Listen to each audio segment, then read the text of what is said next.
From having a gimmick of being Donald Trump's son, to appearing on TV shows and reality shows, being a security guard, and even almost getting fired from the WWE before becoming LA Knight. These are 20 things you didn't know about the megastar, so let me talk to you. At number 20, we're starting off with his iconic name and where it came from. LA Knight. Yeah. His name alone is synonymous with names like The Rock, Triple H, and Stone Cold. It just gives off the same vibe of a mega superstar. LA Knight, whose real name is Sean Ricker, stated that he lived in LA for about 10 years, and amongst his friends, he was often called Mr. LA whenever he returned home to Hagerstown. So this was the main inspiration for the first part. LA being Los Angeles, a city known for its glamour and star power, much like Sean's LA Knight gimmick. And he just added Knight at the end because it sounded cool and it made it roll off the mouth easy during his promos. But LA Knight wasn't the only name Sean had. Prior to being in the WWE, LA Knight was wrestling in Impact under the name Eli Drake. You see the similarities? Knight had a great run in Impact Wrestling, winning over a lot of fans with a gimmick not too far from what he has currently going on in the WWE. Knight's official debut as part of the Impact roster came in mid-March of 2015. When he debuted as part of Drew Galloway's new faction, The Rising. After turning on Drew and becoming heel, he had a great solo run, becoming tag team champion with Scott Steiner and winning the King of the Mountain championship. He was a star from the beginning, and he even became a world champion. In late August 2017, Knight finally reached the top of Impact Wrestling by winning the world championship in a 20-man gauntlet match for the vacant belt. His 146-day reign included defenses against Matt Sydal, Alberto El Patron, and Johnny Impact, also known as John Morrison, before he lost the title to Austin Aries. While becoming more and more popular amongst Impact fans, Knight grew a clear reputation of being a great talker. Whether it's "that's not an insult, that's just a fact of life," or the infamous "yeah" after every sentence. He was so good that Impact gave him his own talk show segment titled Fact of Life, where his then famous catchphrase "dummy, yeah" was made into a button, and then he constantly pressed it, annoying everyone. It is safe to say that the best thing he did was lose the dummy and keeping the "yeah," although it has been slowly creeping into his vocabulary recently at the WWE. Let's just hope the button doesn't make a return as well. But Knight wasn't always this charismatic megastar in the ring. Just like many other wrestlers, he too had his fair share of weird and forgetful gimmick runs in the early days. During his Impact Wrestling run, Knight also joined Pro Wrestling Revolution, a promotion known for celebrating lucha libre wrestling. There, he adopted a new, more flamboyant persona, calling himself El Hijo de Trump, which means the son of Trump. This character was a satirical nod to the then President Donald Trump, portraying himself as an illegitimate son to the president. Knight embraced this gimmick wholeheartedly, adopting an exaggerated tan and a blonde wig to enhance his new character's authenticity. Despite this, his portrayal was effective in riding up audiences, leading them to jeer and throw trash at him during his performances, especially when he made controversial comments about building walls and calling the audiences bad hombres. El Hijo de Trump's character frequently squared off against Mexican wrestlers, reflecting the political stances and views of his fictional father. This act, while humorous to some, helped Knight win the promotion's top championship, but today it has been buried deep into LA's history. Knight, however, was not just playing Donald Trump's son as screaming dummy in Impact Wrestling. He actually tried joining the WWE back in the old days. His first appearance in the WWE was actually on March 5th, 2006, in a dark match as a tryout match under the name Dick Rick. Yeah, that was a weird name.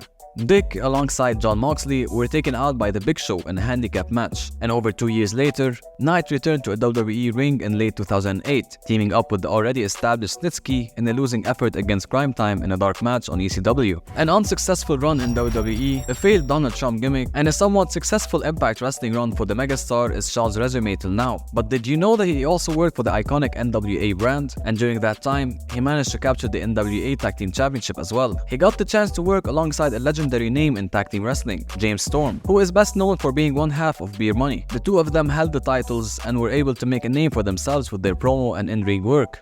Before entering LA's present success, we have something we bet you didn't know about LA Knight that goes way back. After some digging, we found that LA Knight actually made an appearance in Tough Enough Season 4 in 2004. If you watch carefully, you can see that's him, with a perfect set of long hair. Tough Enough Season 4 was an iconic one because it was the season where The Miz made his first appearance before being signed with the WWE, and even Ryback being amongst the competitors. What a full circle moment seeing LA Knight today. However, there was a time where we were very close to not even getting LA Knight in the WWE at all. After his departure from Impact Wrestling in 2019, AEW was launching at the same time, and he was actually very close to signing with them. AEW and Eli Drake were actually in talks to the point where Drake had an entrance team in place and a contract to sign. However, at the time, Eli Drake never became All Elite, instead opting to sign with WWE's NXT brand under the name LA Knight and starting his legendary run. I mean, just imagine if he had signed with AEW. Reaching the halfway line, we have LA's NXT run. When he joined NXT, he actually joined under the name LA Knight. Knight was a popular member of the roster, working as both a babyface and a heel throughout his stint on the roster, where he showcased his promo skills and in-ring abilities to become a top star and earn his place on the main roster. And not only that, LA went on to eventually capture a long-lost and forgotten title in the WWE, the $1 Million Championship. At the same time LA was fighting Cameron Grimes, the $1 Million Man Ted DiBiase made his return to the WWE and brought the title with him. This led to it being reintroduced to the company, and this was a period where Knight was able to win the title and have a 70-day reign with the belt. It was a big opportunity for him to prove himself, and that is exactly what he did during his time, which is his only title run in WWE to date. While having his run in the NXT brand, LA Knight did make one appearance on the main WWE show, and that show being Raw, which is the following. Did you catch it? That's him, right there, behind CM Punk playing a security guard. On the 15th of August 2011 episode of Raw, during a promo segment between CM Punk and Kevin Nash, Kevin was explaining his reasoning for attacking CM Punk at the previous evening's SummerSlam, and things got heated. This promo was famous with CM Punk's "I got a text from my sister" line, where he states that his sister sent him a text saying, "OMG, Kevin Nash, WTF, thought he was dead, LOL." When the fight threatened to turn physical, Punk was blocked by a line of security guards, where LA Knight is seen as the guard second from the left. That run ended with LA Knight finally getting his big chance at joining the main roster as a big megastar, or a leader of a group called Maximum Male Models under the name Max Dupree. Yep, this was his start. For some reason, that reason being Vince McMahon, Creative decided to take LA Knight from NXT that captured fans with his promos and in-ring work and completely remove everything that made him so well known and put him under a different name and a different gimmick, which was Max Dupree, a manager and leader of a group called Maximum Male Models. Not to anyone's surprise, this didn't work at all. The fans weren't getting on board with it, and things started going downhill from there, to the point where he was going to get fired. His gimmick was not working with the fans, and he even didn't enjoy it and didn't even like it at all. He thought he was going to be handed his walking papers, as he noted in an interview in the lead up to Money in the Bank. Well, let me just go ahead and say this. I'm pretty sure I was fired, and it just hadn't officially happened yet, LA Knight said. At the same time, things were changing behind the scene in the WWE, and Triple H was officially given full creative control after Vince McMahon stepped down. This was the torch that lit up his entire career.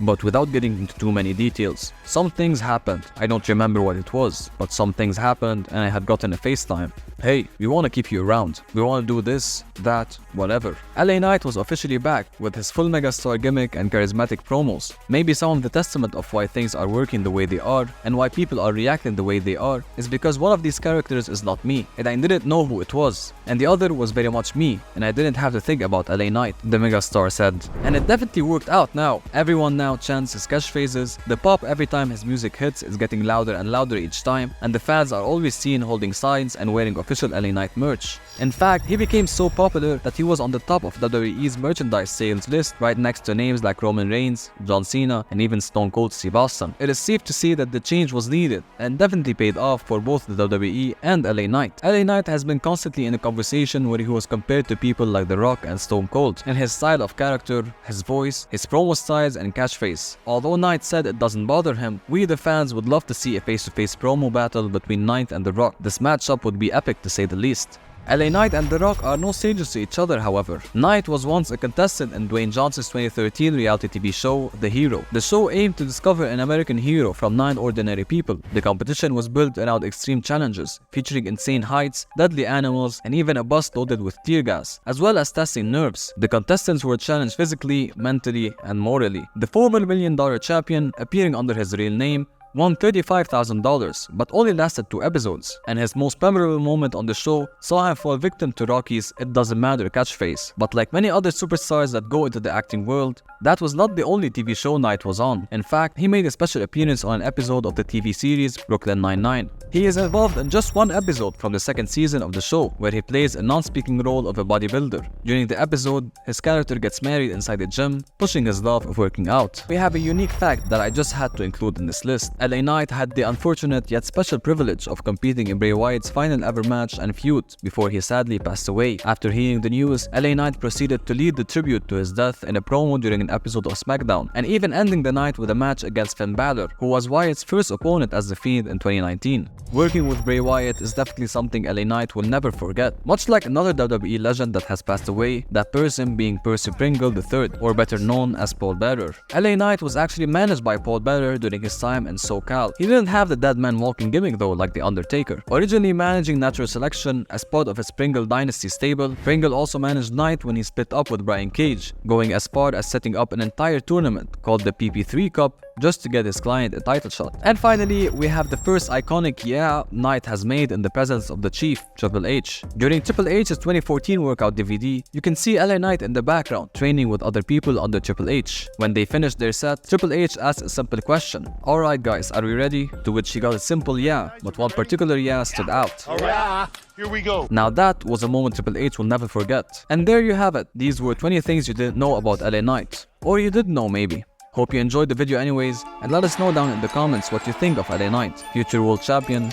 or just overhyped. Thank you for watching, and make sure you subscribe.